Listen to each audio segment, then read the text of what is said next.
দুর্যোগ আসবে, প্রকৃতির দুর্যোগ, প্রাকৃতিক দুর্যোগ আমরা যেটাই যেভাবে বলে আসবে, আমরা সেটাকে কিন্তু বন্ধ করতে পারবো না, সেটাকে নিয়ন্ত্রণ করার ক্ষমতা আমাদের নেই। কিন্তু এই যে আমি কয়েকটা কথা বলবো, এখানে অনেক বেশ কয়েকটি কথা আছে। অর্থাৎ আজকে কেন এই জায়গাটা যেখানে পানি ছিল এখানে মাটি ভর্তি হলো, এখানে অফিস আদালত হচ্ছে, স্কুল কলেজ হচ্ছে, হাসপাতাল হচ্ছে, বাসস্থান তৈরি হচ্ছে। অর্থাৎ আমাদের জনসংখ্যা বাড়ছে, আমাদের জনসংখ্যা বাড়ছে। এই জনসংখ্যা একদিকে যেমন বাড়ছে, তাদের বাসস্থানের প্রয়োজন।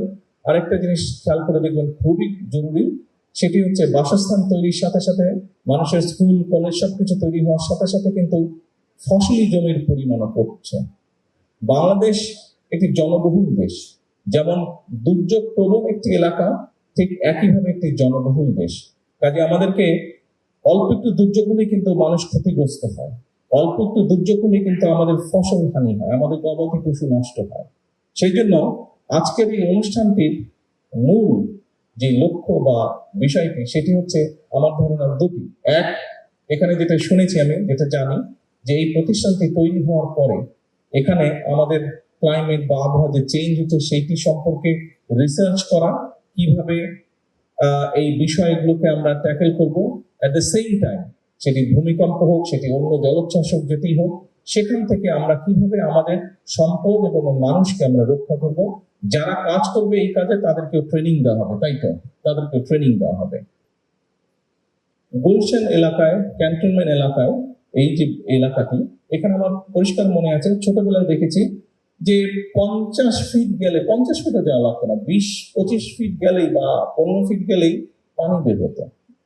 এখন আমি শুনেছি সেখানে প্রায় 600-700 ফিট নিচে যেতে পানি পাবেন না। এবং এটি আপনারা এখানে অনেকেই আছেন হয়তো কম বেশি ডাইরেক্টলি না হলে ইনডাইরেক্টলি কৃষিকাজের সাথে জড়িত, আপনারা এই খবরটা আপনারা জানেন। 20 কোটি লোকের ফসল উৎপাদনের জন্য আমাদের কৃষকরা সারা বাংলাদেশে তারা যে গভীর নলকূপের মাধ্যমে পানি টেনে তুলছে, তার ফলে যেটি হচ্ছে নিচে থেকে আস্তে আস্তে শূন্য হয়ে যাচ্ছে। খুব স্বাভাবিক, নিচটা যখন শূন্য হবে উপর থেকে সেটি ধসে পড়বে, তাই নয় কি? এটি তো স্বাভাবিক ব্যাপার, এটি স্বাভাবিক ব্যাপার। আপনি নিশ্চয়ই জানেন এবং সকলে খেয়াল করেছেন, সকলে শুনেছেন, অনেকবার শুনেছেন। আমরা আমাদের নির্বাচনী যে ম্যানিফেস্টো ছিল, নির্বাচনী যে মিটিং ছিল, বিভিন্ন বিষয় ছিল, সেখানে আমরা উল্লেখ করেছি যে আমরা খাল খনন কর্মসূচি শুরু করব।